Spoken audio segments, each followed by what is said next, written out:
Hello, folks. Welcome to Rational Science, the only site on the internet that does science and physics, real physics. So if you're not into physics, well, stick around. You might learn something. Okay? And what we also talk about here is extinction. We're saying that we are the last generation of humans on Earth, and we look at subjects related to that topic. Okay?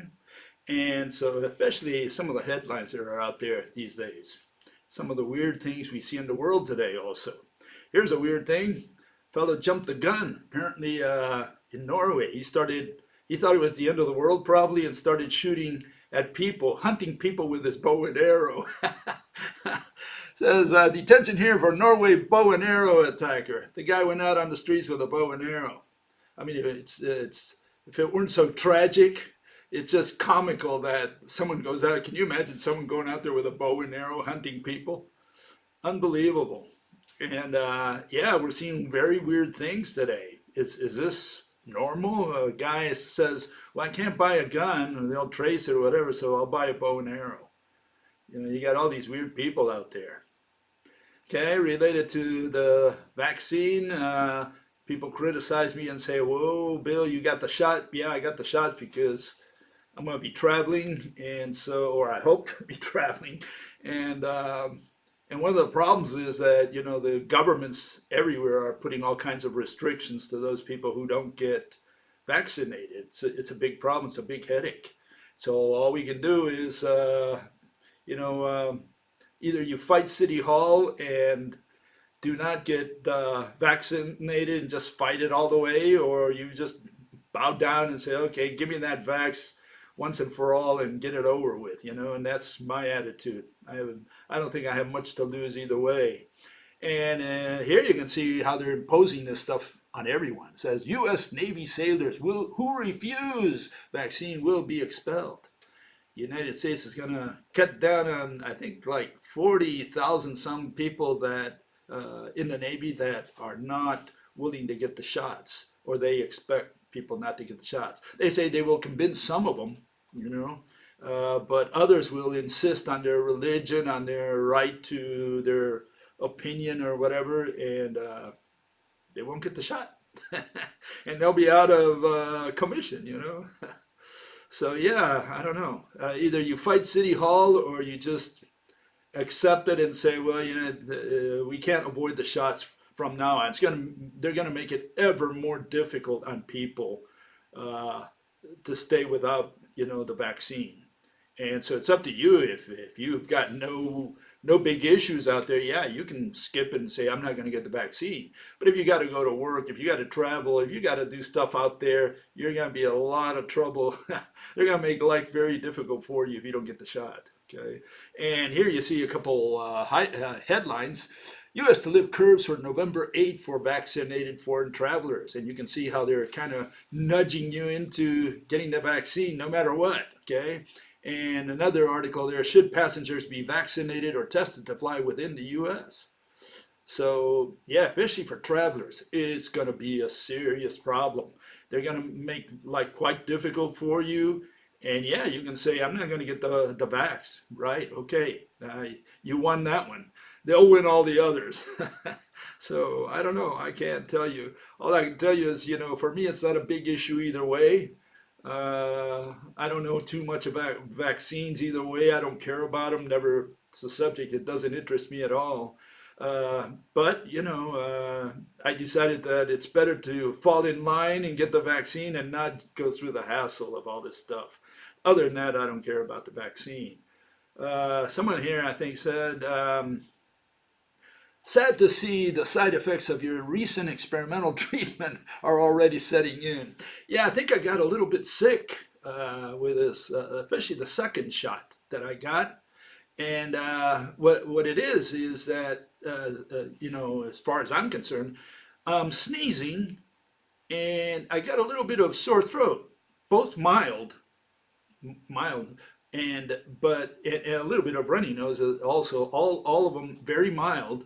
But I think it's related to the COVID shot, because when I get a cold, it's serious. I go to bed like for a week at least, and here nothing happened. It's just that a little bit of cold, like a very very mild cold, but yeah, I felt the difference. So I think the vaccine did something to me.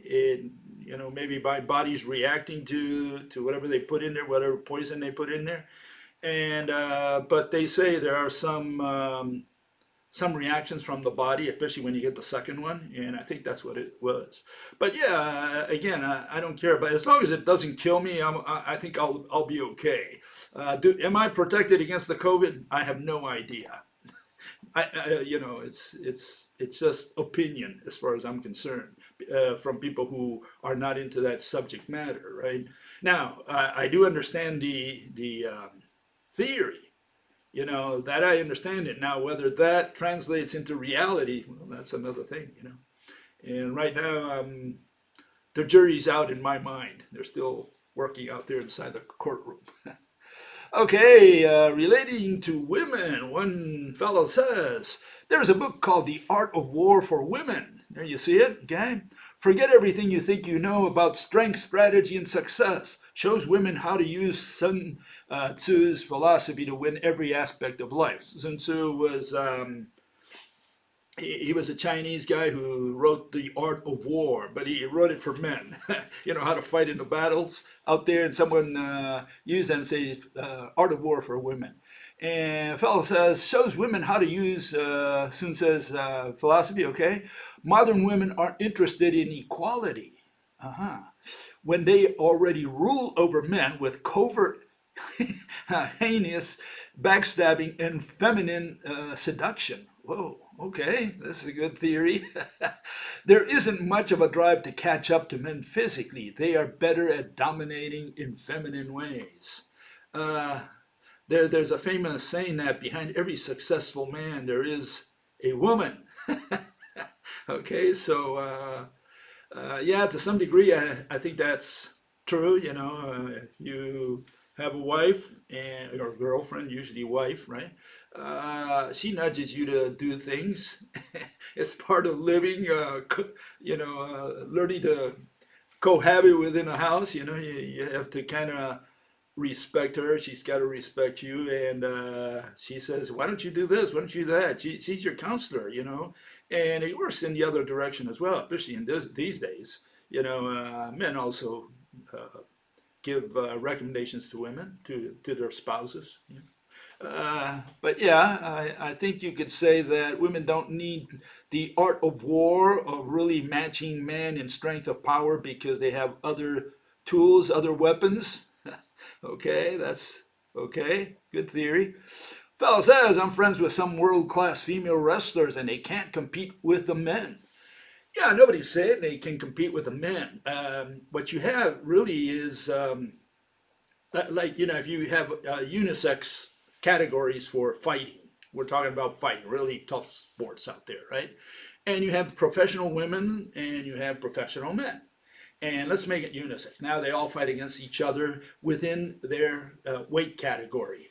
If they want to give some advantage to the women, saying, okay, we're going to let a little heavier woman, in other words, women will be able to, at least at the beginning, have a higher weight than men, so that they can more or less be a little more equal. They can play around with those things. But let's say there's a unisex fighting for anything, for boxing, for kickboxing, for any wrestling, whatever. Right now, yeah, I think pound for pound, man for man, every man, not every man, but most men will beat most women. I'm sure there's a lot of women out there within the same weight category that are probably skilled, better skilled or more skilled than some of the men, and they would probably beat them. So even within the weight categories, I think it wouldn't be all men first and then all women second. I think you would have them, interspersed. Women will be up there better than some of the men.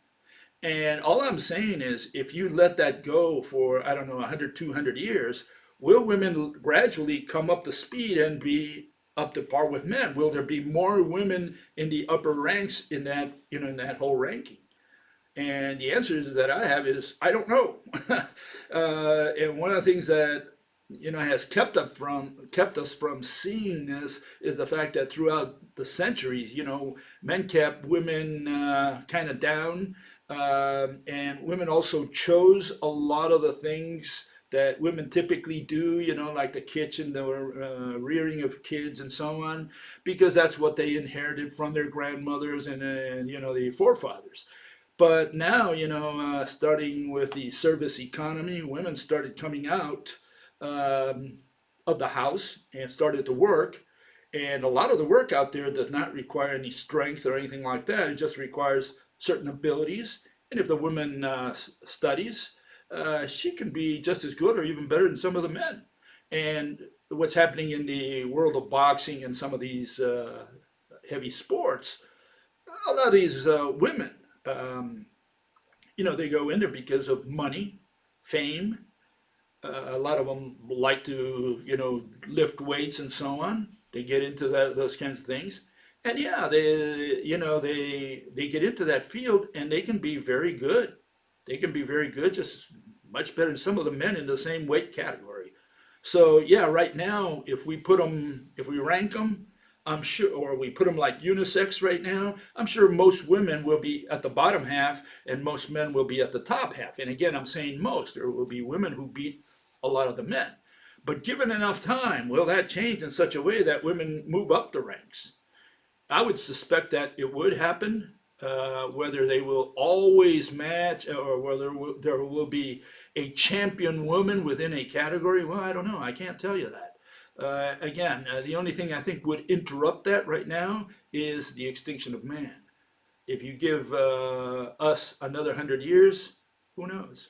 Maybe women will have a champion in a given category. Okay, another fellow says it would be interesting to see and experience a matriarchal society, but the feminist movement or whatever that's promoting masculine women that we have right now is mostly due to politics, ergo, not natural. Yeah, okay, there is an important element of politics there. The reason why women of the current age have an increasing social standing is not due to their natural competence in relative to men, but simply because they are intentionally promoted by powerful men at the expense of common men for political reasons. Um, I think a lot of that is promoted by women, not so much by men. You heard of now, National Organization for Women. They're promoting a lot of the feminist politics out there. Not only men, it's a lot of women that are pushing for their own rights. So don't say that we're giving them anything. No, they're coming and taking it.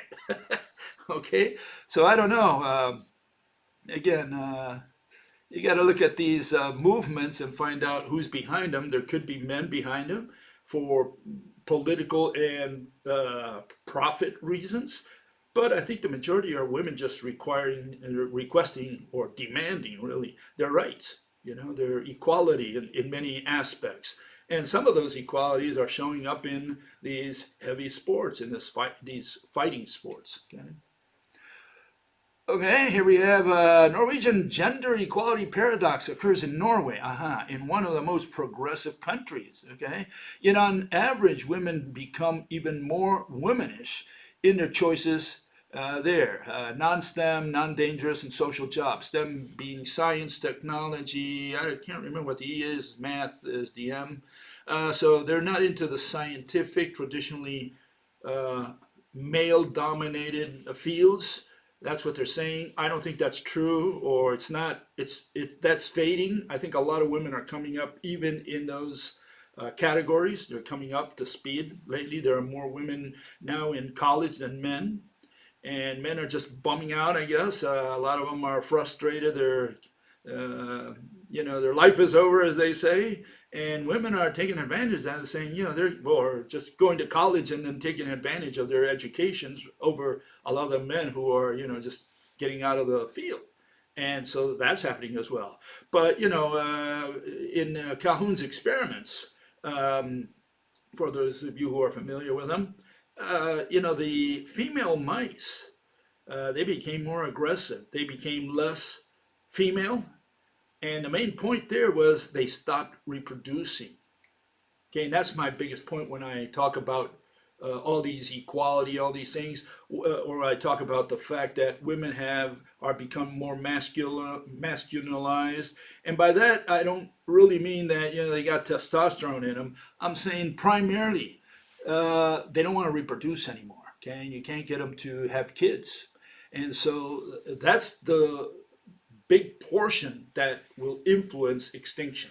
Okay, so that's why I focus on that subject. If we don't have kids, we don't have demand. We don't have demand, the economy falls to pieces. Human economy, the artificial economy we created, is based on this progression where you have more and more demand next year as to drive companies to sell more and more goods. Therefore, they hire more people. That's the notion. But if you have fewer and fewer consumers because women are not producing children, are not producing population, well, at some point, that turns a corner, becomes asymptotic, which it is right now. It's moving in that direction. And at some point, it either levels out or falls, and supposedly goes more or less constant from then on. And I'm saying that's not going to be the case. You either continue increasing, go constant, or fall down to extinction. And I'm saying we're going to go down to extinction. Once we level off and hit that plateau, at zenith, it's going to go down to extinction. That's my take on that. Okay, now fella says, if I can get here. The basic problem with equality, again, between the sexes, lots of guys answered on this, is that it buys into the white masculine standards it claims to be viciously against. White nationalists and anti-racists disagree only on the science or history, not whether being primitive is such a bad thing. Yeah, I don't know. You do have people out there, especially men, right? In the world of men, they're threatened by this equality, and so what they do is they move to the extremes. They either say, "Oh, we have to stop women from becoming our equals," and they want to limit the rights of women because they see that as a threat to their masculinity. And all I can tell you is you can't stop it. You can't stop it. And again, Calhoun's experiment shows how the males stopped reproducing with the females. And females became more aggressive. You can say they became more masculine, right? You had homosexual mice. And again, that was documented. And so, males mounting males. And so you have this situation that really reflects our own society today in many ways. So I think Calhoun's experiments, which have been essentially censored by the psychology and psychiatry establishments, I think people should really look more into his experiments and especially his conclusions. I think they are a microcosm of what is happening to man. Okay, a fellow says, it says, I don't get why some dudes are feel so insecure and emasculated that they get scared of women defying gender roles and norms by getting good at fighting. It's what pays well today, yeah. And what the hell do they expect? It is also because we live in a comfortable city service economy, yeah. Celebrities, athletes, authors are the new gods of this new sedentary urban hominid. Urban hominid, I guess. So, of course, even women are seeking glory any way they can, be it through beauty or traditional male athletic competitions and hobbies. Yeah, we're in a leisure society, and that's what service economy is. You don't do the work yourself, you hire it out. You need someone to fix your electricity, well, you don't do it yourself, you hire someone. You need landscaping, you hire someone.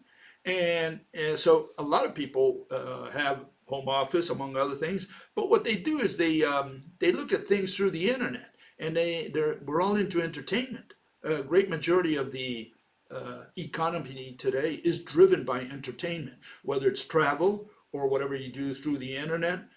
What do people go through the internet for? A lot of them go for entertainment, and again, it's all abstract. all we're doing is exchanging money around. Services does not produce absolutely anything per se. It produces only when that money that circulates in the service economy somehow trickles over to manufacturing and agriculture or construction. You can say that's part of manufacturing in the sense that we're manufacturing a street, manufacturing a bridge or whatever. So it's only when it translates into manufacturing or agriculture that we have something real being produced. And you could say at that point, now we actually have real growth in the economy. As long as we're sending money around, paying a guy to sing and the other guy to do a program and the other guy to have, sex with a prostitute, none of that produces anything real, any growth, any real growth. So and the problem here is that agriculture and manufacturing not only have become, but are still becoming smaller and smaller percentages of the economy. What's growing is services. More people are getting in there and it's a bigger percentage of GDP. How long can we continue doing that, producing stuff that is not productive at all, and leaving the real productive stuff like agriculture and manufacturing shrink day by day? This is the issue. That's why I'm saying you can't continue that forever, and right now we are continuing it forever. That's the problem. Okay, here's another comment. Fellow says, defining sex with only chromosomes creates a loophole that in fact trans people use. Okay, irrelevant. That was a good surface definition you gave with the chromosomes, but not quite. Sex is more than just chromosomes. It's the whole body mechanism. Well, the way I look at it is that you want to know if a guy is a male or a female. I don't care if he had a sex change operation or she, It doesn't really matter. You look at their chromosomes and you'll find out if they got, XX or XY. And then you'll know what they really are, what category they belong to, and what bathroom they should go to. Okay? I think, I don't know of any exceptions to that where, there's some guy out there that might, or gal, that has a mixture of chromosomes. I don't know. As far as I'm concerned, it's XY and XX. Maybe there are some exceptions, but again, the few exceptions would not justify changing the rule that I'm suggesting. I'm saying we should just determine who's male and who's female by their chromosomes. I don't care what they have in their brain. I don't care if they think this way or that way. I think we should just leave it to, the chromosomes. It's objective. The other one is subjective. The guy says, I think I'm a woman. Well, yeah, maybe if you think you're a woman, then that's great, but, your body says something else. So, I don't know. That's my take on that. And yeah, the question you should ask is, why are we having so many of these days? Okay, suddenly, they started all coming out of the closet, all these transsexuals. And the question is this something genetic?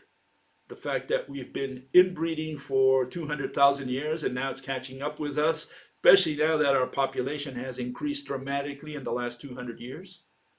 I think it's all related to that. Okay, a fellow says, did your wife already catch up to you and force you to spread feminist propaganda? Yes, honey, please don't hit me. I'll say whatever you want. Yeah, women are tough, especially when they have that, what is it there, dough roller?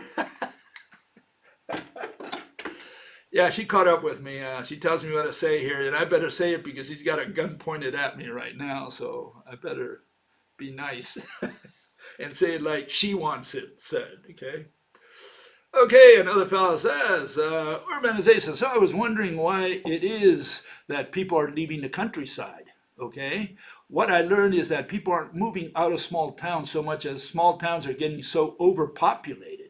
In other words, he's saying it's not that you're in this little country village and people are leaving the village because there's no work or whatever, and they go to the big city because they can do a lot better over there. What's happening, he's saying, according to what he looked at, is that the little villages are becoming towns and the towns are becoming cities. They're growing. And so they're disappearing as country cities country towns, country villages, and they're becoming metropolitan areas. That's what he's suggesting. Um, and what I'm saying is, I've got a different take on this. He says, now, sure, how that fits into your theory, but I personally had it backwards. I thought that these towns were drying up. I think both things are happening. Okay, both things are happening, and either way, it's more or less irrelevant. You can see the chart right at the bottom. In the last couple hundred years, urbanization has increased dramatically. People have left the country and come to the city. They've done that partly because the big corporations have bought out the farms, bought out the land, and they have these economies of scale in which they produce food for 8 billion people. And the little farmer's the guy that's losing out. Little by little, they're being kicked out of the farms, either because they can't pay the bank loans or for totally different reasons. Maybe the new generations don't want to farm anymore, whatever. And all these people are moving to the towns and from there to the cities. And at the same time, you do have little towns that are growing and becoming cities. So I think both things are going on. The important thing is what you see there, that urbanization is the direction in which we're going. And I showed my little GIF there where you have some fruits and you have the bacteria or the whatever, the fungus grow on it exponentially at first, and then at some point the whole thing collapses and dies. Why? Because at some point you can't continue reproducing bacteria over anything or fungus over anything. It's a matter of what the ratio is. At some point, there's going to be a density dependent birth rates for that species, and they're going to stop expanding exponentially. They're going to hit the plateau and come back down. And I think that's what's going to happen to man in the sense that we move to the cities. The cities are growing fast. Yeah, we've had growth in the last 50 years especially. And then I'd say even from the 1950s, right after the war, right? And then what happened? At some point, you can't continue having millions and millions, more millions of people like in New York City or in Tokyo or the big cities around the world. At some point, that's going to stop. Okay, because you just can't fit physically more people in that big town. Okay, and that's the issue. At some point, it's going to level off, and that's what I call density dependent birth rates. And yeah, if you look at density dependent birth rates, there's been a lot of studying on that, especially for animals. But of course, they recognize that it applies to man as well. We're part of the wild kingdom. Okay. Okay, here we have another one. It says Conference of the New World Order 2015. And this is a statement that was pulled out of there. I have not been able to verify this. I had no time to look this up. But a fellow says, apparently he's quoting someone there at the conference, says, because the intention of the New World Order is to reduce the number of people in this world. At the time when the New World Order was initiated, the population of this world was only 3 billion, which was around the time when I was born in the 50s. Okay? And the intention was to reduce to 1 billion. Now the population of the world is 7 billion. Yeah, okay? And there will be a need to kill many billions of people or to starve them to death or to prevent them from giving birth in order to reduce the population of this world. So the New World Order, apparently, assuming this statement is true, is that they want to reduce the population of the world. They say we're too many already. And we got a problem with that because on the one hand, yeah, that's great for resources and it's great for the ratio of resources to man. And that's on the one hand. But on the other hand, we got a problem because, our economy is based on more and more people, more demand. And so there's a contradiction between pollution and all this other stuff related to high population and a contradiction with the business world that requires more and more people in order to have more and more demand. And so by, let's say by an act of God, we chop off 3 billion or 4 billion off our population. So we got 8 billion people, we chop off 4 billion, we're left with 4 billion people. Are we better off or worse? I mean, you might say, well, we have less pollution now, this, and that. Yeah, great. How about business? Now the business suddenly has much less demand and closes its doors, kicks everybody out of their jobs, and now you kill the economy. So yeah, you need more population, and again, it's an inverted pyramid scheme. What you're talking about, you need more and more population for our global economy to continue thriving. If you stop population growth, you're doing excellent stuff for pollution and climate change, all that stuff, and you're doing terrible stuff for the economy will shut down and we're all dead anyways, one way or the other. So it's a no-win situation. We're dead one way or the other. Okay, fellow says, or someone says, have military strategists considered that both China and Taiwan have operable nuclear power reactors used for electricity generation? Yeah, a major conflict could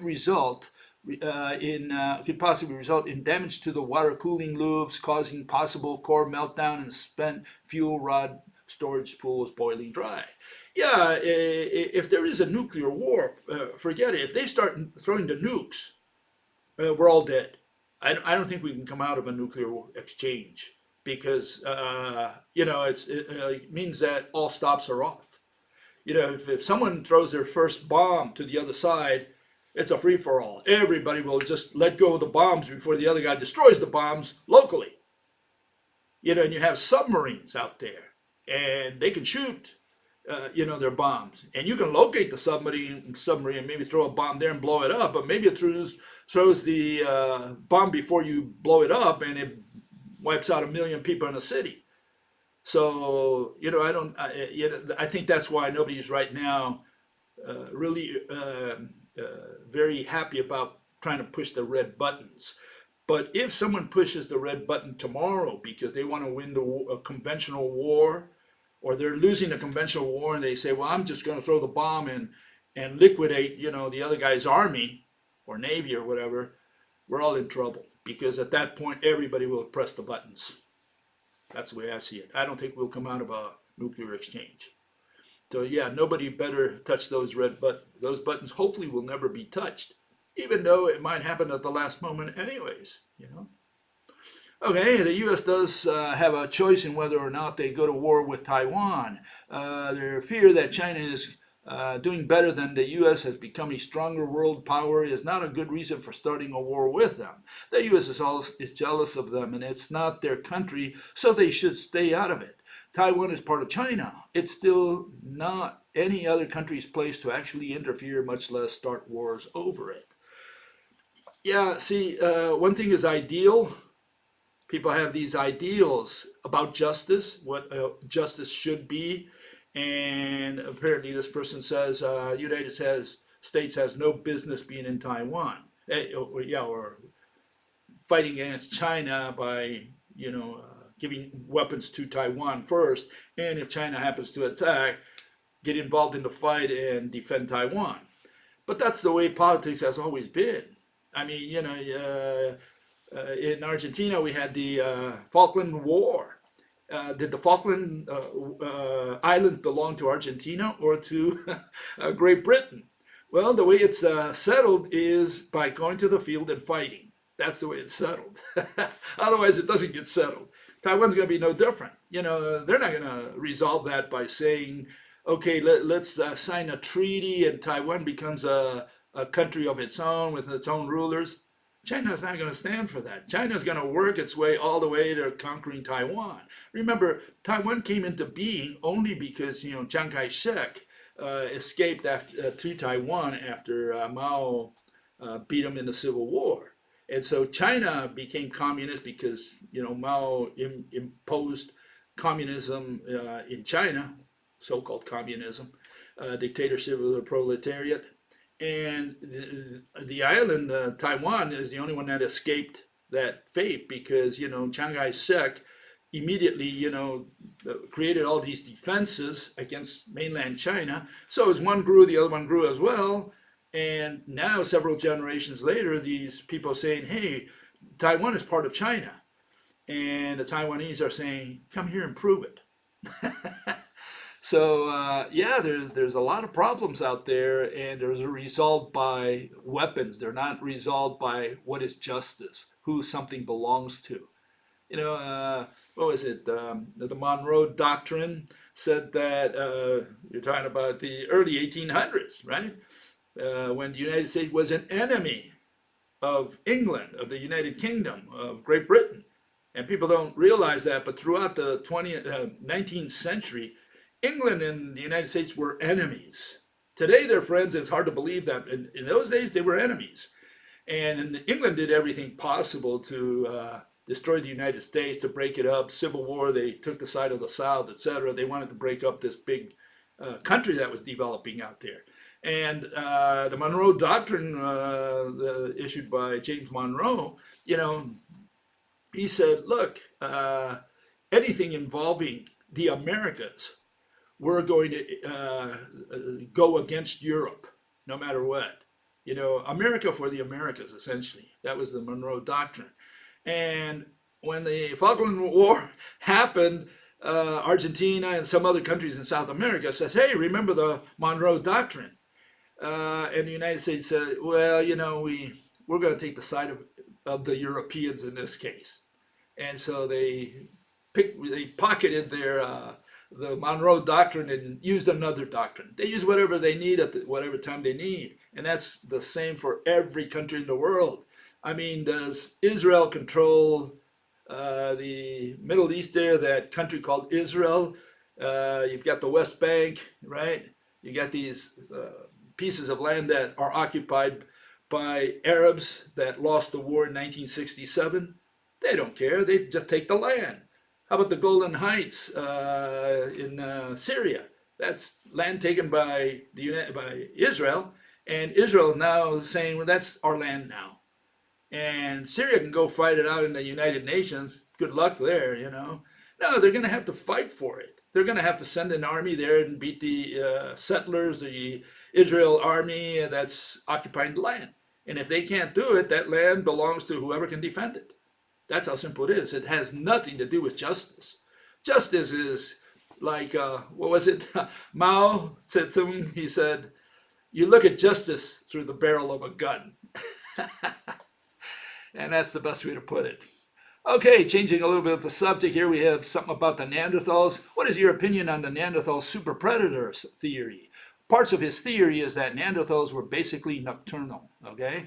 If so, this might explain how Homo sapiens were able to drive the much larger and physically stronger Neanderthals extinct. Aha, okay. This was done by attacking Neanderthal man during the day while they were asleep. Okay. It also might explain where our tales of werewolves and vampires came from. Okay. What can I tell you? This theory of Neanderthal super predator comes from this fellow. His name is Danny Vendramini, and he says that Neanderthal did not look like what the establishment puts out there. It looks a little different. It looks like that gorilla that you see there, big, etc., mean looking. He had an artist make this image of Neanderthal.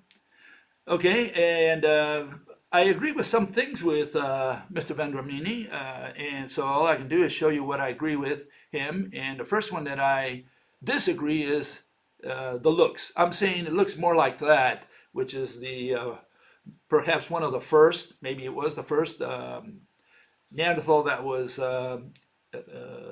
imaged, and that was in 1909. And I think that's more or less what Neanderthal looked like. This other one, the one that he points out, looks more like a monster. I don't think any animal would look quite like that. So in that sense, we agree that this animal, this Neanderthal, was hairy. He was living in the Arctic. He developed in the Arctic. Okay, so he wore no clothes, as you can see, and I don't think he wore any clothes. I think humans did, you know, Cro-Magnons. We did wear clothes. And I think also that Neanderthals were stronger and better built for fighting than each individual man. So I think they were much formidable, much more formidable in the in any fighting category. Okay, so I think they were tough groups. They also worked in clans. They worked together. So they had many advantages in that sense. Uh, where do I disagree with him? Well, I disagree with him in that sense that he says that the Neanderthals, let me get rid of this, says that the Neanderthals moved around and they went from Europe around the Black Sea and into the Middle East because they found some Neanderthals in the Middle East. And so Vendramin says that, well, we had humans come from Africa. They met with the Neanderthals there in the Levant, especially in Israel, Syria, and Iraq. And that's where we find some bones. And humans killed them. We were superior to the Neanderthals. Again, that's that. They killed them during the day while the other guys slept at night. That's why we were able to get rid of the Neanderthals. Now, the Neanderthals did not die because humans got rid of them in any way, shape, or form. Humans had nothing at all to do with the extinction of the Neanderthals. We did not mate with them. We never had sex with them. He also mentions that, by the way, that the Neanderthals were raping our women. You can imagine that monster sleeping with one of our ladies. I can't. I don't think he would. It's like a lion trying to sleep with one of the wild dogs out there in Africa. I don't think a lion would do that. Okay. But anyways, the issue is that I don't think that Neanderthals went around the Black Sea to the south to warm climates such as Israel, the Levant. Neanderthals never had a reason to leave Europe because it was sufficient. There was more than enough game. First of all, their populations were relatively small, and because humans went up north to Europe. And why did they go there? I think they followed the herds. I think humans were looking for game. Game was probably scarcer in the south, in Africa and so on. The animals were somehow apparently going north, or maybe the humans were just drifting northwards as they looked for game, and they eventually ended up in Europe. And the only reason that humans were able to finally enter Europe is because the Neanderthals were gone. The Neanderthals were imploding. The population of Neanderthals were imploding. Apparently, they ended up, I think, either in what is known as Yugoslavia, that region there, or Spain. That's, I think, one of those two places. Maybe they made their last stand. Maybe it was Italy. But that's where they probably made their last stand. More than likely, it was over there in Gibraltar. But they imploded. Their population imploded. Humans had nothing to do with it. The only reason humans entered Europe is because the Neanderthals were dying, were disappearing, and now humans were able to walk in there. That's my take on that. So Vendramini's notion that this was because humans killed them, or that the Neanderthals had sex with our women, and the other one that Neanderthals were in the Levant. There's a couple studies out there, I mentioned them in the past, and that's that the Neanderthals in the Levant are not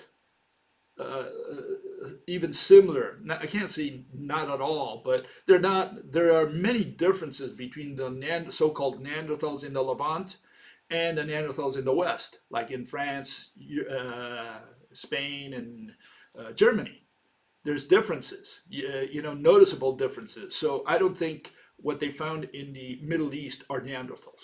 Okay, there was some other hominid that was living there. We were still evolving.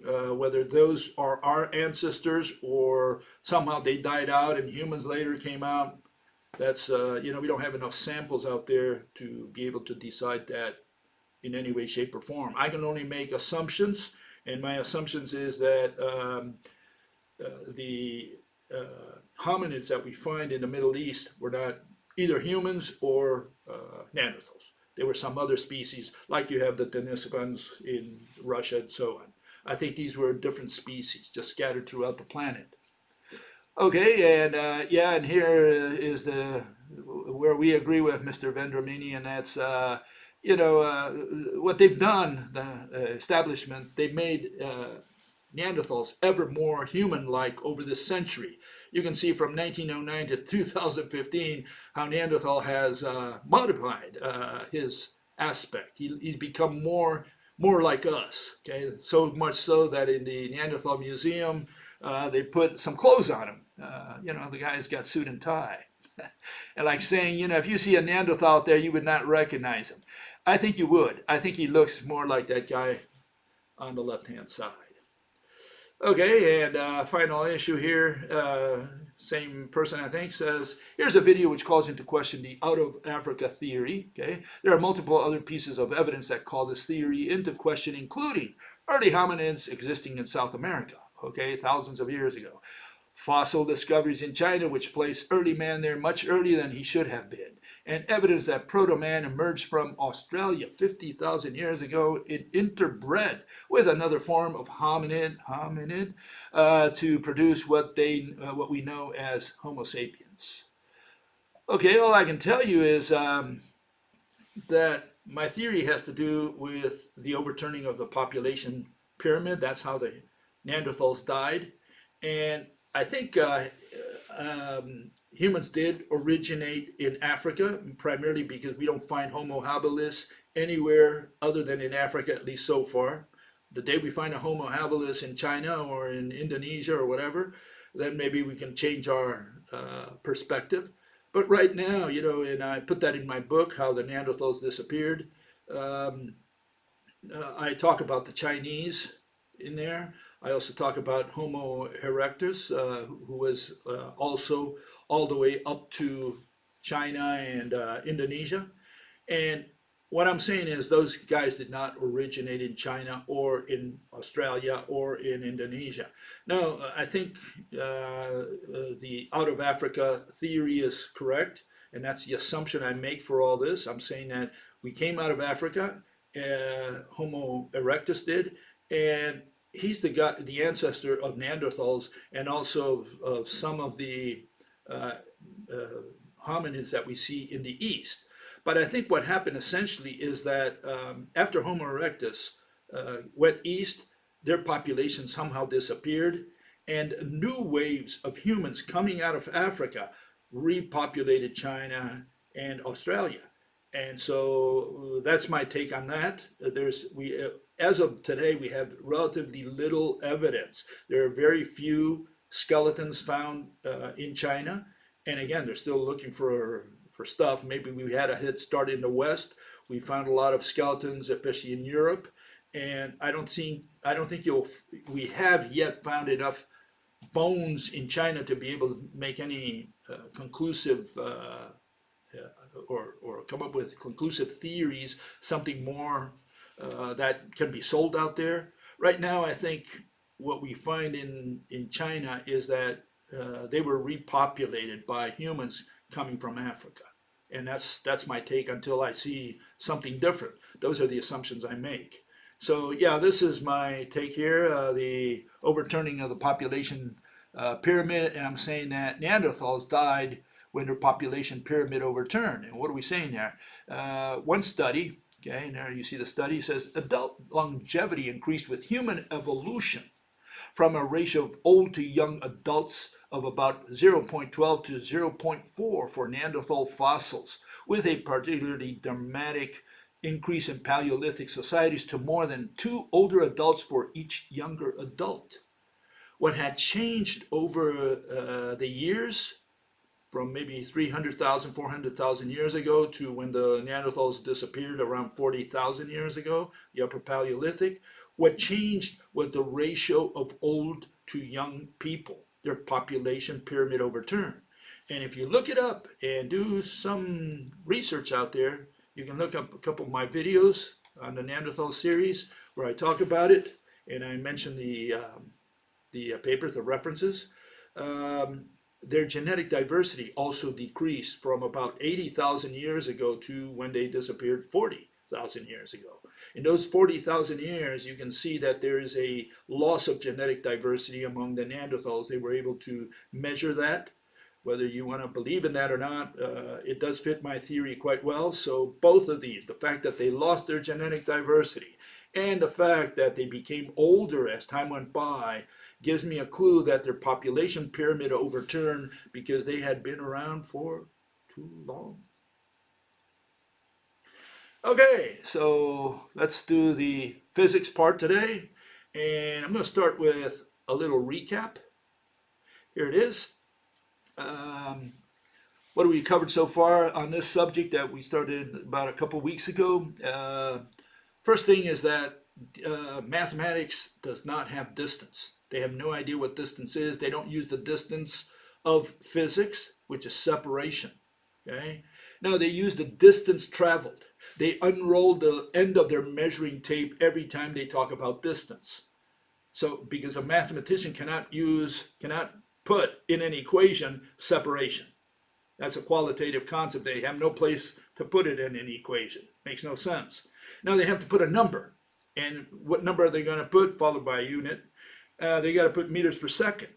What is meters per second a distance? No, it's a distance traveled. Or they put meters. And you say, well, what do you mean meters? Well, it's the amount of meters that the end of the tape unrolled to, which is again meters traveled. Maybe it's not meters per second, but it is the quantity of meters. Okay, and so distance traveled is not equal to distance. Distance is what we have in physics, separation. That's qualitative. It has nothing to do with the notion of math, which is distance traveled, which again is how many meters. How many meters did you unroll the tip of your measuring tape? Okay. And so, yeah, distance in math is total amount an object has traveled in a period of time, okay? And synonym is length. See, they measure length in the same way. In other words, you want to know how long the table is? What you do, you unroll, first you create a standard, the meter, for example, or the foot, or whatever. And then you unroll the measuring tape. And you say, okay, I got 5 meters from here, from the beginning of the table to the end of the table. So are you talking about some kind of separation? Are you talking about distance? No, you're talking about distance traveled in every case, whether you measure length or distance or even position, as I've got there. Distance traveled is equal to position and equal to displacement equal to length. These are synonyms. There's no difference between them whatsoever. Okay, and people say, well, what are you saying, Bill? Yeah, I'm saying that exactly. Let me show you why. Here's position. Okay, you say position is a static concept, right? Here I am. I'm at this position, right? No, not in math. Okay, they can't use the word position for anything. So what they did, they turned it into a dynamic concept. Okay, here it is. Okay, this is position. You got the treasure map. You got the treasure over there, upper right-hand corner. Okay, and what you're staring at is not position of the treasure chest. What you're staring at is the spec, the recipe, the way to get to the treasure chest. You're talking about instructions on how to get there. And what you have to do is you walk 34 paces to the right and 15 to the north, and you arrive at your treasure chest. That's the position that they use in mathematics. So they're talking about 2 itineraries, okay? And or you can go like the ship there, you know, you can dock and then from there walk all the way to the treasure chest. Each one of those red dots, that's a position. What is a position? How to get there. So there is no such thing as position, the qualitative concept in mathematics. They have no use for that. What they have is motion. Mathematics, I call it, right? All they do is have motion. Mathematics only has use for motion, has no use for any static concept. So yeah, all those are synonyms because they all involve motion. There are little things that concern mathematicians. They say, well, this distance is different than position, which is different than displacement. Petty stuff that only concerns mathematics. It has no bearing whatsoever on physics. Okay, and so all these are dynamic concepts in mathematics because otherwise they couldn't use it in any equation. Okay, And velocity, well, again, we have here the situation where velocity, a single value in space and in time. That's what velocity is. Okay, what is velocity? A motion in one frame of the film. So how can you have motion in a single frame of the film? It's like if you take a cross section of time, and that's velocity at that cross section of time, which has no width whatsoever, because you're talking again about concepts. You can't chop concepts, but that's essentially what they do. They have the timeline, the number line in seconds, minutes, hours, whatever they want. They cut through it, they slice through it as thin as you want using God's sword, right? And once you get to that point, you say, well, that's the velocity here. But see, if you had no direction, all you would have is speed. The way you turn it into velocity is by putting smiley there. You have to show that that single point has direction. So you have to put a face on smiley because we have to know which way he's pointing with his face. Okay, so velocity is that combination of speed plus direction. But direction is a qualitative concept, and they had no use in mathematics for qualitative concept. They can't put it in an equation. They can't do anything with it. Okay, so that's the recap. And one fellow out there says, I'm lost on this video. What exactly is Bill arguing for or against? I need velocity. I used velocity in high school physics when there was a ball on a slope with a gravity pulling it down. Yeah, gravity pulls it down, right? Whatever gravity is. Gravity is a physical object that pulls. Think about your wording, because people use that wording, and then when you say, well, if it's pulling, what's pulling on? You say, well, that's just a figure of speech. No, don't use it if you're going to say pull. Why didn't you say push? Why don't you say gravity is push gravity, like some people out there say, right? And if it's pushing, what does that pushing thing look like? Okay, but that's on the margin here. I wasn't being taught velocity in high school math, okay? You have a direction if there's gravity or the object has eyes. Yeah, for a single point, you have to have eyes. You have to show the crowd what direction that ball is moving towards. But let's go here in a little more detail, okay? Here's a velocity of the object, okay? Why does it have velocity? Well, because it's got a smiley face on it. Okay? Well, he's not smiling very much, but imagine that, okay? So you can see that he's going towards the, what is it in your case? To the right, okay? He's moving to the right. Why is he moving to the right? Well, because his face is pointed to the right, okay? So that's the direction in which that ball is moving. And if you have the value of the magnitude of the speed, right, plus the direction, well, now you have velocity. Okay, but you have a single point, a cross section of time. Don't lose track of that, because velocity is a cross section of time. It's just a single point in time. Gazillions of decimal points in time. Okay, so it's second number 5 with gazillions of decimal points. Okay, so that's what velocity is. And so you have to have a smiley face for direction, because if you remove the smiley face, okay, let's remove the smiley face, okay, now that object becomes more plain to see, okay, here is it, dot the object, okay. Now you remove the direction, you don't know what direction that dot is pointing. Now all you have, if anything, is speed, okay. And again, like I pointed out the other day, is unless you have a second point inside that frame of the movie, okay, unless you have a second point, you don't know in which direction that's going first, but you don't know the speed either, because you need a reference to calculate speed, especially, you know, average speed, okay. So this is where the problem starts. What you've done is essentially, without a reference, you have no direction, no speed. All you have is the object. You have the little ball that is at a point in time and point in space.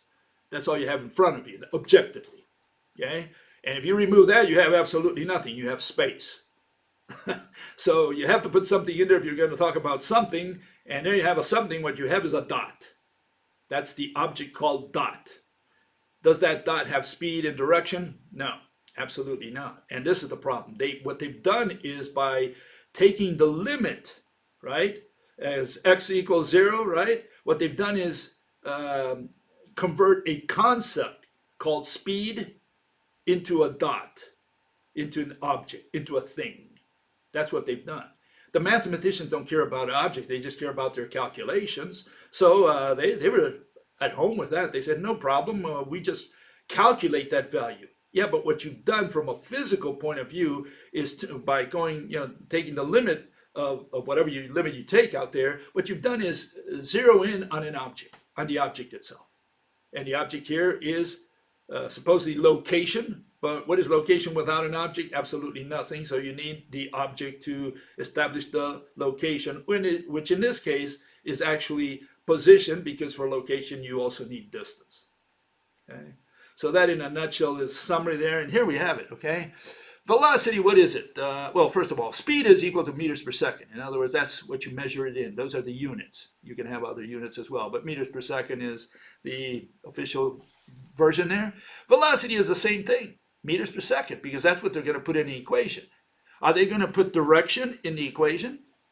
No, they can't put, so they never talk about velocity, essentially. They talk about speed. They talk about the speed of light, and they put, 300,000 kilometers per second.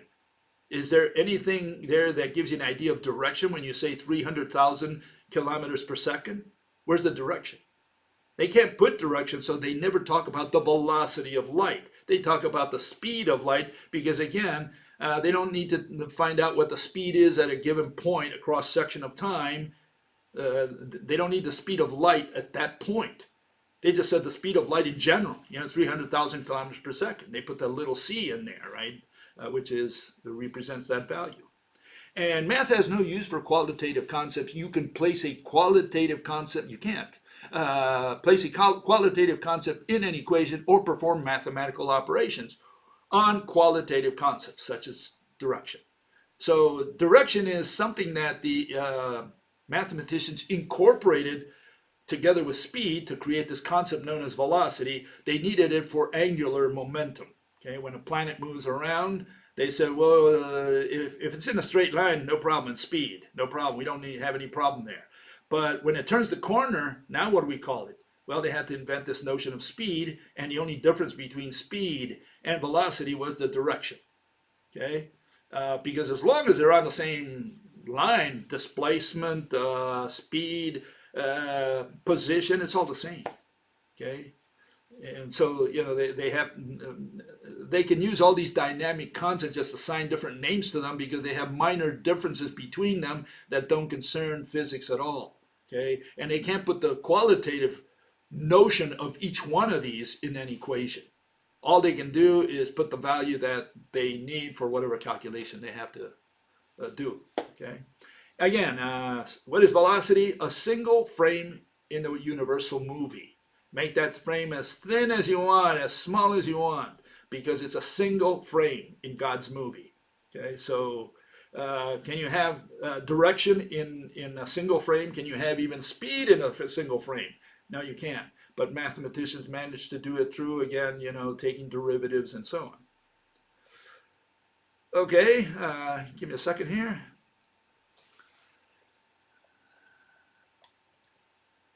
Here we have, continuing with this, here we have the conclusion, I guess, of this. What are the differences between math and physics? Well, in math, you have distance traveled and displacement. They could be the same if it's on the straight line only. But if distance traveled is curved, then we have different values and different notions. They say, well, this one's displacement and that one's distance traveled. The distance you traveled from S1 to S2 is on a curve. Okay, so that's a value that's different from displacement, which is just a difference in locations of these two points. And so, in physics, we call it something different. We say the top one, the blue one, is called motion. And we usually represent it with dashed or dotted lines to show that it's segmented, that it's a bunch of locations. And, you can fit as many locations as you want in there. The object only can have one location, so it's a discrete location no matter what. When it moves to another location, it's discrete again because the previous location disappeared, right? Now we have that concept that continuously disappears in the back and recreates itself in the front. So we call that, so we use a dotted line to represent motion. And we don't call it distance traveled, we call it motion. That's all it is, okay? And displacement, if it's just a separation between S1 and S2, we call it distance. All we're talking about is the separation between those 2 points. And so you can see that one is qualitative, the other one is used for calculations. And so I like to summarize that and say distance is what is between lengths. Why? Because distance is not the same thing as length in physics. They're 2 different concepts altogether. Length is what is within an object from one face to the other. That's what we call length. That's separation. And distance is what is between 2 objects. And that's not the case in mathematics. For them, it's all the same thing: distance, travel, displacement, length. It's all the same because all they're doing is stretching the measuring tape from one end to the other. They don't care what they measure. What they're actually measuring is the measuring tape itself. You know, when the astronaut goes to space, right, and he stretches his measuring tape across space, what he's measuring is this measuring tape, not space. Okay? And that's the issue. But in math, you can get away with that because you don't deal with objects. You're dealing with abstractions. Okay, and so here, let's move on to time. And how do we come to the subject of time? Well, we come to the subject of time because, remember, speed is equal to this distance divided by time. And now what we're going to do is put time on the other side and speed on this side, right? We're going to exchange them there, and we're going to find out what the definition or the notion of time is. And there's a difference again here between mathematics and science, between mathematical physics and physics proper, genuine physics, okay? So let's start here. We start where? At Aristotle, because see, Aristotle, he was one of the first guys. In fact, I think it's the first precedent that we have. I don't know about the East. Maybe some Chinese guy did the same thing. I have no idea. Or an Arab or whatever. But as far as I'm concerned, Aristotle was the first one to analyze time in quite a bit of detail. Okay, and so I'm not going to give you this whole notion. Let me get it here. I'm just going to show you here how he went about thinking about time. Okay, and what we inherited from him. And so he started his reasoning here. He says, Physics book 4, okay, he says, time, does it belong to the class of things that exist or to that of things that do not exist? So he wanted to know, or he wanted to get to the bottom of whether time exists or not. That was one of the issues. And then the other issue, he says, what is its nature? I mean, what is time? Okay, so he wanted to understand that. Okay, that's where we start. And let's see where he went with this. Well, he did this analysis. Essentially, I just took bits and pieces to give you the main points, okay? So you don't have to read them all over again, but you can. It's in book 4 again. And he says, time is present equally everywhere and with all things, okay? So he said everything is affected by time. Time is continuous, by which he meant not that it's what we call continuous, made of a single piece. No, for him, continuous means it's divisible. That's what it means. Exactly the opposite. That's what continuous meant to, I guess, not only Aristotle, but to the Greeks in general. Time is neither fast nor slow, but many or few, long or short. Okay? Time does not exist without change or movement. But if we have change or movement, I guess then you can say time exists according to Aristotle. Okay? So we have something here that's saying time does exist. The only condition is that it have change or movement.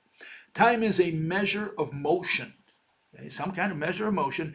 Time is not movement itself, but movement insofar as it admits of enumeration. Time is what is counted. Okay? So time refers to the number that you use to describe or count movement or change. Time is number of movement in respect to of the before and after. Okay, so these are the starting points of humanity, I guess you could say, our notion of time. It had to do with Mr. Aristotle doing an analysis. And he's saying essentially that number is not time, but what you enumerate is time. What are you enumerating? Amount of motion. Okay? So he said, what is time? Essentially, it's motion. It's numbers applied to motion. Okay? That was his overall notion. We're going to short circuit all the guys in between because they didn't add really very much to the word time until we get to the 17th century. Okay, 17th century, you can call it the century of time for several reasons. First, well, we had the scientific revolution. That's what the 17th century is typically known for. Okay, invention of the calculus. We had these two gentlemen, Mr. Leibniz and Newton. They're fighting over who invented the calculus, but they both apparently developed it, he invented it. We use Leibniz notation today. We do not use Newton's at all. Okay, and also what discovered in those days, or what was invented, what was proposed, is the wave nature of light by Mr. Hooke. Okay, he was the first one to talk about the wave nature. It was later developed by Huygens, okay, Dutch fellow. And both Huygens and Hooke, they also worked with clocks.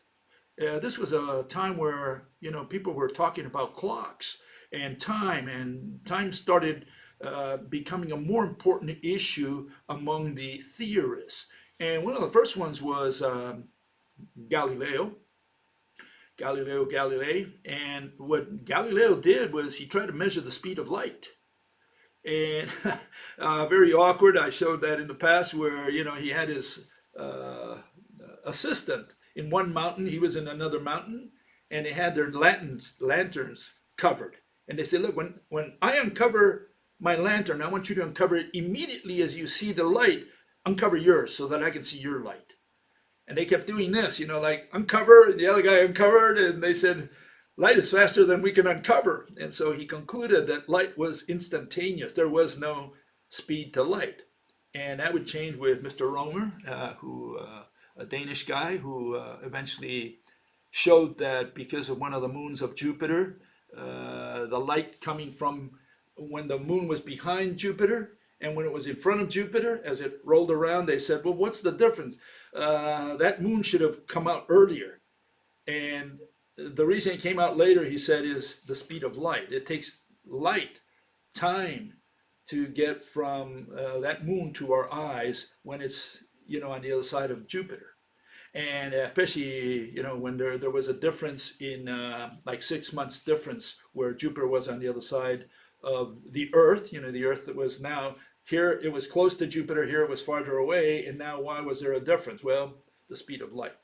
Okay, and that's what Romer discovered. So, you know, they were looking at the relationship between time and the speed of light.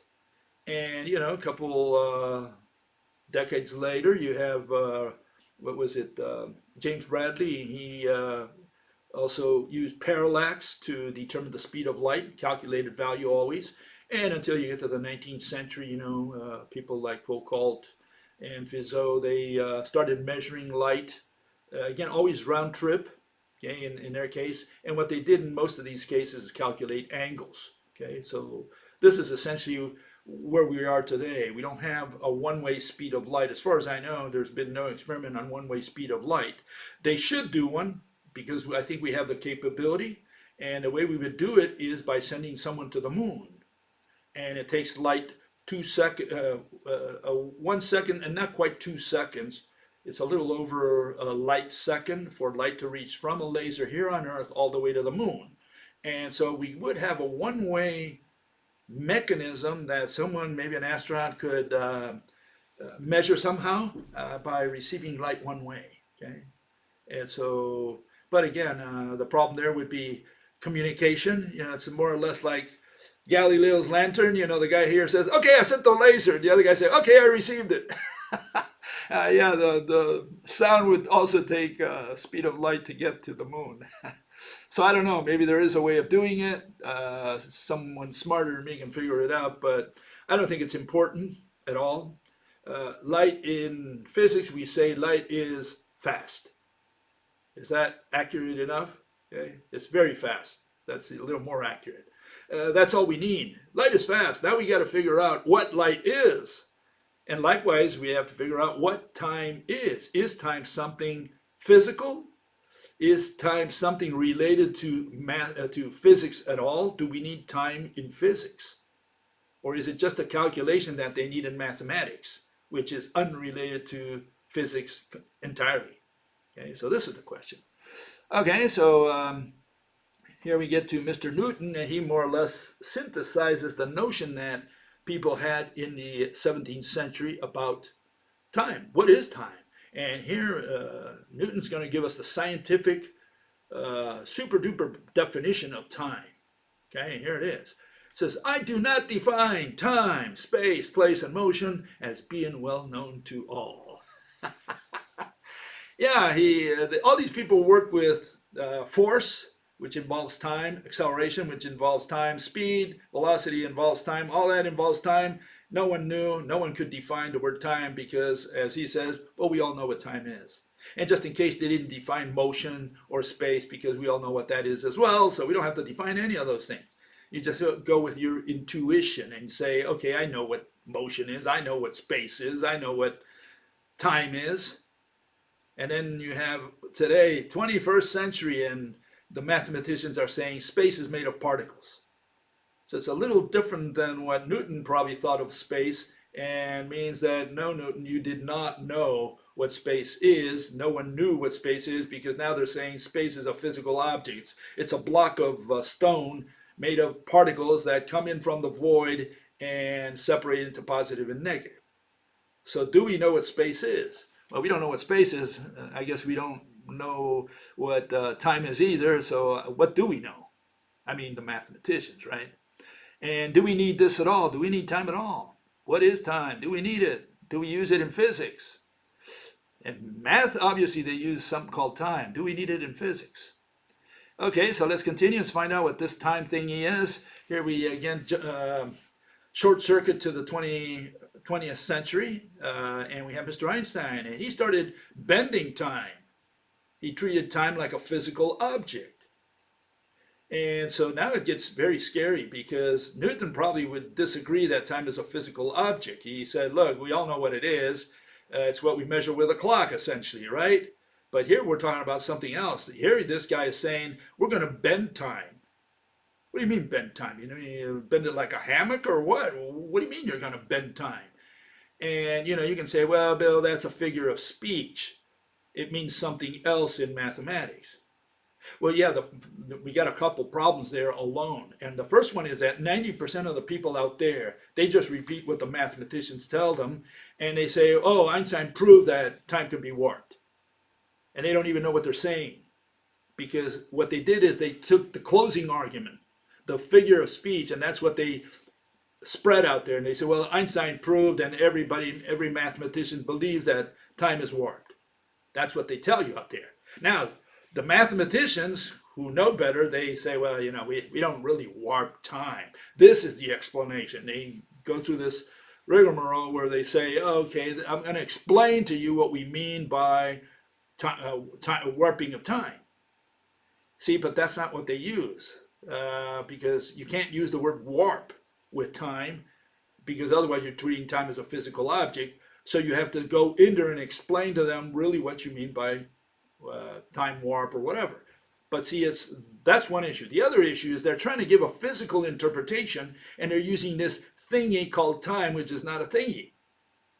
And so you can't give a physical interpretation of causes and mechanisms using the word time, which is what the mathematicians pretend to do or purport to do. So they're telling you, look, we can tell you how this universe works. Okay, how does it work? Well, see, you have this thing called time. No, it's not a thing. And we warp it, but you don't warp it. Well, what we really mean by that is, and you say you can't do that because all you're doing is a description, a mathematical description, which you're somehow converting in your language into a physical object, and then concluding, your closing arguments to the jury, you say, well, we warp time. So you took a big leap into physics. As long as you keep it in mathematics and say, look, it's just a calculation, no problem. It's when you bring it into what you call mathematical physics with quotation, that's where we run into trouble, because now you turn it into a physical object. You insinuate to the masses out there who don't know any better that you actually warp time. And when people start questioning you, you say, well, you took it too literally. Well, what was your intention of giving me a physical interpretation using the word time? What was the purpose? Okay, so we have a problem there, a serious problem, because if the mathematicians cannot give you a physical interpretation, they should stay out of it completely. They should stick with their math, their equations, their calculations, and not pretend to understand how the universe works, meaning causes and mechanisms, not descriptions. If you can explain how the universe works physically, come in there, but don't bring time with you. Leave time in your own field, okay, in your own discipline. Okay, here we have Quora guy, and he says, talking about Einstein, he says, Einstein realized that a watch doesn't measure time. Okay, thank God for Einstein. Instead, it measures motion, which is what Aristotle said. And this guy got thousands of views and thousands of thumbs up. And it turns out he's saying something he doesn't even understand. Obviously, this guy never read Aristotle, because Aristotle already said, what does time measure? It measures motion. And this guy gives credit to Einstein 2,000 years later. Yeah. Motion is, of course, the combination of time and distance. Okay, how do you combine numbers with distance, meaning separation, if that's what you're talking about? Maybe it's not distance, maybe he meant distance traveled. Okay? And measure time without motion, it's impossible. Yeah, no kidding. You need motion to talk about time. But what is the relationship between motion and time? That's what all these people failed to identify, to discover. And you'll read out there, time is what you measure with a clock. That's one of the definitions out there they put out. And you can look up and say a clock is what you measure with, with time. So what you use to measure time. So the question is, you got a circular argument there. We don't have a definition for a clock or for time. What is a clock? Well, it's what you use to measure time. What is time? Well, what is measured by a clock? Great. We learned a lot. Yeah, these are the definitions you'll find out there, and they're no good. So we need a definition if we're going to use the word time, and we need to determine, once we define that word, whether it belongs to physics at all, whether we have any use for it in physics. Okay, so here we have scientific definition of time. What were all these people talking about all these years? Okay, here it is. Again, we have that math, which is distance traveled. Okay, and if it's in a straight line, it's the same thing as displacement. But if it's curved like there, then there's a difference between distance traveled and displacement. So what do mathematicians do? Well, they go in there and they say, look, speed is equal to distance divided by time. Okay, what they really meant is speed is equal to distance traveled divided by time. Two dynamic concepts there. Okay, and then when we go to time, we can just do the little calculation there, or put things on different sides of the equal sign. We have distance traveled divided by speed. That's what time is officially from math. But what did we say that distance traveled is? Well, it's motion. And what is displacement? Well, it's distance separation between two objects. Here we're talking about two motions. We're saying that distance traveled divided by speed is two motions. And so time is equal to motion divided by another type of motion. In other words, you need two motions to talk about time. Okay? And of course, what's missing in all these cases is memory. You absolutely need memory to talk about time. Okay, so here we have the definition, scientific definition. What is time? Take it from me there. Qualitative time, qualitative relation established between two locations of an object or between the trajectories of two objects. What are we measuring? We're measuring the motion of a clock, for example, the hands on a clock, against the motion of the earth around the sun. That's what we're comparing. We're comparing two motions every time we use the word time, whether we know it or not. And what you need here is memory, because in order to be able to do this, you need to remember the motions. You need to remember the starting points and the ending points. You need to register them somewhere. So that's what time is. Time is simply a comparison of two motions, and you need memory for that. Okay, and quantitative time, which is what they use in mathematics, which is a value, okay, is a numerical or quantitative relation established between two motions, one of which is a pre-established standard. And again, in both cases, you need memory. You can't do time without memory. Okay? Memory is a key aspect of time. So we need memory and we need two motions. So time is not the same thing as motion, because time is a comparison of two motions. You need two motions in order to have time. If you have a single object moving in the universe, you still don't have time, because you have no reference for that object except its starting point. All you have is motion. You need two motions and memory. Okay? And so let's go with the conclusions here so that you can take something home with you. Okay? And these are conclusions. No one has ever defined the word time scientifically. Okay? Time is not equal to an object, which is what they say it is, because they're going to bend it, they're going to warp it, they're going to use it in that sense. And 90% of the people out there believe that it's some kind of object, because they say, well, we warp time. It sounds like, you're warping like warping a banana or something, So you're treating it as a physical object by default. And you can't warp or bend time, right? Because if you could, then you are actually talking about an object.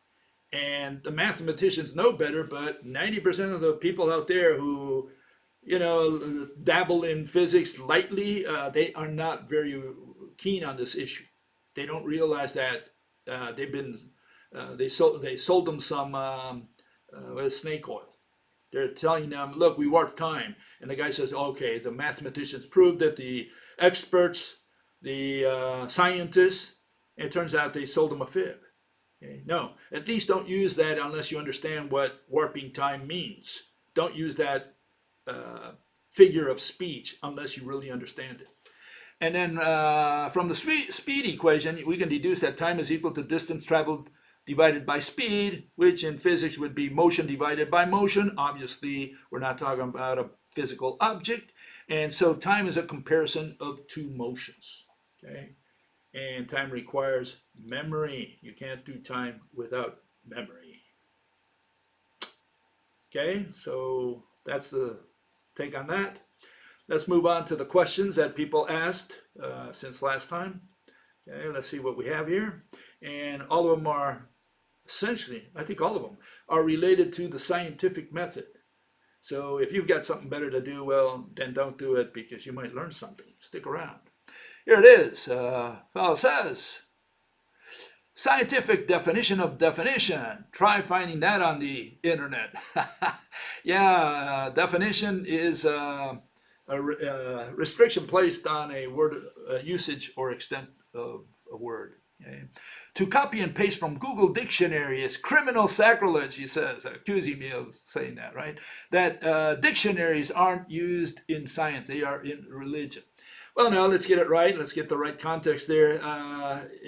What we're saying is that when you look up a word in the dictionary, every word in the dictionary falls under object or concept. There is nothing that is neither one of those two. Any word in there is either an object or a concept, falls under one of those two categories. There is no third category. Either it has shape or it doesn't have shape. Has shape, object. Doesn't have shape, concept. We're done. That's how simple it is. Black and white kindergarten stuff. Okay? And so when we look up a word in the dictionary and you see it as a noun, and you say, well, I can use nouns as a subject of a sentence, well, that's okay in ordinary speech. That doesn't translate automatically, directly into physics, into science. In science, we have to be careful and separate objects from concepts. And when you do that, you designate as nouns only those things which are objects, those words which are objects. If the word is not an object, it's not a noun. You can't use it as the subject of a sentence officially. You can informally, but not officially. You can't talk about motion. You cannot talk about orbit, for example. Okay? No, you have to say you have to say, for example, instead of the orbit of Jupiter, you would have to say Jupiter orbits. Orbits is what Jupiter does. Jupiter is the noun, okay, and orbit is a verb. And so all these things that are verbs and that are nouns in ordinary speech cannot be taken as nouns unless they have shape. They refer to those words in the dictionary that designate that thing that has shape. Okay? So that's the issue there. And so here we have same fellow, I think. He goes in there and he says, gives us the scientific method. According to him, he says, is not a recipe for discovering and describing new phenomena. Scientific method is a logical procedure for explaining what? Cause, mechanism, physics, or reason, purpose. Yeah, so this is our answer to his notion. We're saying that scientific method is not a recipe. It's not a series of steps that you have to follow to discover something. Like saying, oh, I'm going to go to the basement, I'm going to run an experiment, I'm going to observe something, I'm going to collect some data. None of that belongs to science. Science is only that last part. The fact that, the grandmother tells the little kid, says, look, let me explain to you a cause, a mechanism. That's the part of science, okay, or specifically as related to physics. So this notion that this fellow has that we don't follow the definition in the dictionary. Yeah, we don't follow that definition because in science you have to defend your definitions, not copy them. What this fellow does is just copy and paste and says, oh, that's science. No, it doesn't work that way. The way it works in science is you have to defend. You got to get in the ring and fight for your definitions. And you can't use authority and you can't use tradition and say, or democracy and say every scientist on earth believes in this definition, that's the one I'm going to stick with. Yeah, you can stick with that, but the problem is if it's an irrational definition, then you will not have a good time, defending it. Okay, you have to have definitions that you can defend and that you understand and defend, not just say, oh, I'm doing it because I copied it from the dictionary. Okay, so yeah, that's the point I'm trying to make here. Okay, another fellow says, oh no, this is my proposal for scientific method. What is it? It's a way of explaining a mechanism as it relates to physics, right? You need, what is it? You have a hypothesis, which are the assumptions. And the assumptions are the objects that you're going to use to simulate your theory, your explanation, your mechanism, the definitions that you're going to use, and the initial scene. That's your starting point. Once people understand that, they can follow your theory now. They can follow your explanation. And now you move on to mechanisms and causes.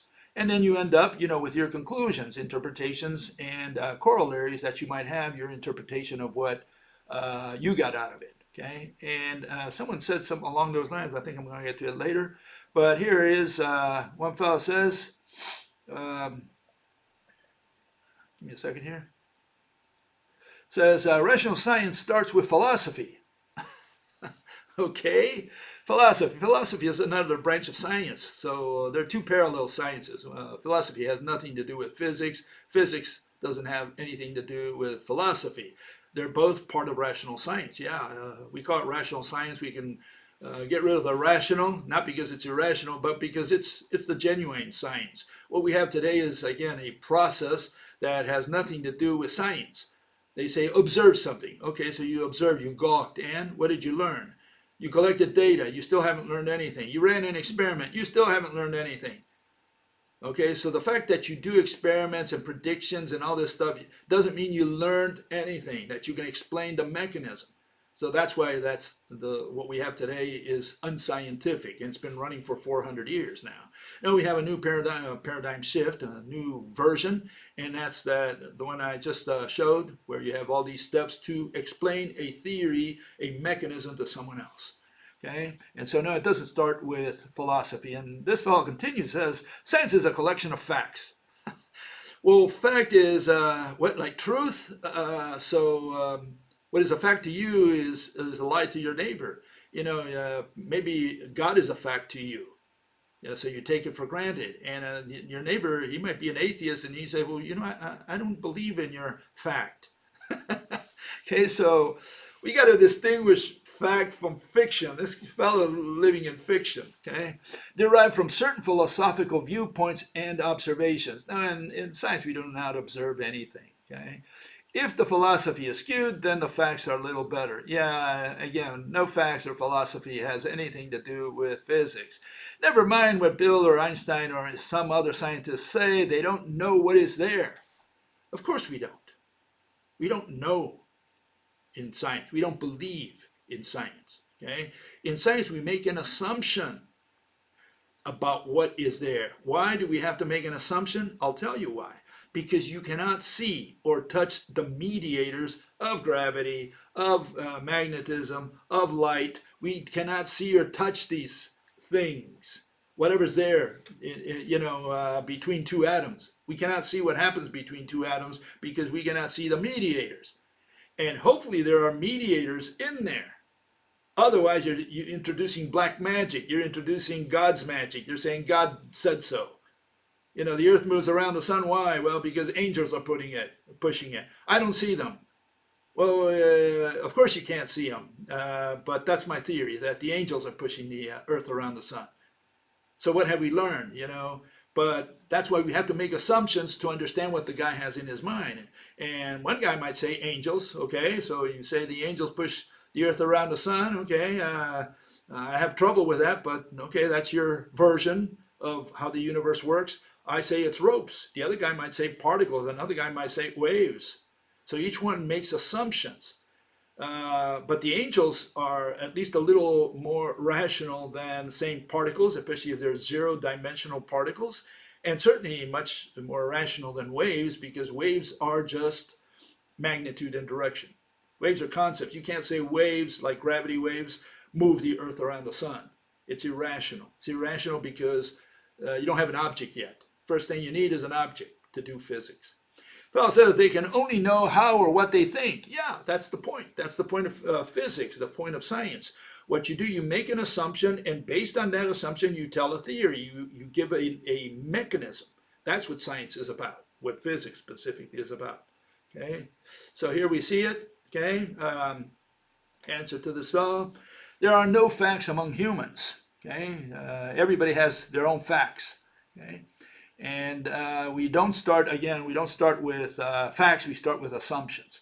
Even if you filmed The Rock breaking the window, defense counsel would argue that the movie was staged in Hollywood.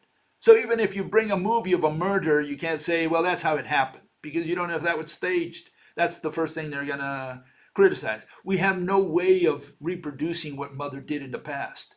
Okay? Only Mother Nature knows about that. She's got it in her file cabinet. All we can do is guess. Okay? And so, yeah, in science, we start with assumptions, a statement of the facts. You have your set of facts. I have my state of facts. You make your statement of what you think are the facts. I make a statement of what I think are the facts. We ask the jurors to assume that the initial scene is true, that what actually happened is true. It's an assumption. So we say to the jury, we say, this is what happened. No, that's not the way we do it. We say, let us assume that this is what happened. Okay? Because you're going to base your theory on that. You're going to find out who the murderer is, for example. In order to do that, you have to first prepare the jury with your set of assumptions. We don't begin our presentation by stating, it is a fact that World Trade Center 7 was brought down by controlled demolition. No, we start by laying the foundations to our theory. Let us assume that George and Company rigged WTC 7. Okay? So you make an assumption. And based on that, that's what you how you tell the theory to the jury, so they can understand your theory. Whether they believe your version or not, they're going to figure that out in the jury room, right? Now, people can follow the theory that is founded upon those assumptions. You first have to tell the audience your version of how things happened. Okay, so it's got nothing to do with facts. You don't turn your assumptions into facts, not in science. We weren't there at the crime scene. We can't reconstruct the actual event again. Only Mother Nature knows the facts. A theorist merely attempts to read her mind. Okay, so I hope that gives you an idea of how science really should operate, if it doesn't already. Okay, and here we have another, all these related to scientific method this time around. A lot of people were into that, apparently. Got them to thinking, okay? Okay, fellow says, how about practicality, though? Don't you need math equations to make a spaceship? uh, did Thomas Alva Edison need math to figure out what filament to use for his light bulb? And the answer is no. In fact, Tesla criticized him. Tesla eventually became an enemy of Edison. He worked for Westinghouse, and he criticized Edison. He said, look, if Thomas Alva Edison had to find a needle in the haystack, he would go in there straw by straw until he found the needle. And he said he could have saved a lot of time just by doing some calculations. That was Tesla's criticism of Edison. So no, Edison did not use math to figure out how to build a light bulb, which was later on modified anyways. But so no, you do not necessarily need math to do technology. Not in every case. And in some cases, yeah, you need to, like in the field that I worked in, semiconductors, yeah, they have to make the chips smaller. And so they need to calculate what sizes these chips have to be, what relations there are. They have to look at temperature, if it overheats, etc. There's a lot of things involved in manufacturing or designing really a chip. So yeah, math is used in design of chips, among other fields, right? Nuclear weapons, you need a little bit of, you need to know the relations, the ratios, etc. Okay, so you do math, you use that math in there. But that's not science. That's technology. What you're talking about is technology, how to make something. And in some cases, you might need some math. In other cases, you don't need math at all. Like, again, to make the light bulb, they didn't use math at all. So no, not always do you need math to do technology. And technology and science are two different things. Technology we develop by trial and error primarily. Well, how do you think they come up with the values for chips? Like temperature and so on? Well, they already have a running idea because they run experiments and they look at the experiments. They learn from those experiments that, oh, if we heat it too much, this is what happens. If we cool it too much, this is what happens there. And so based on that, they start zeroing in on distances, temperature, and all the parameters that they're going to need to make a chip.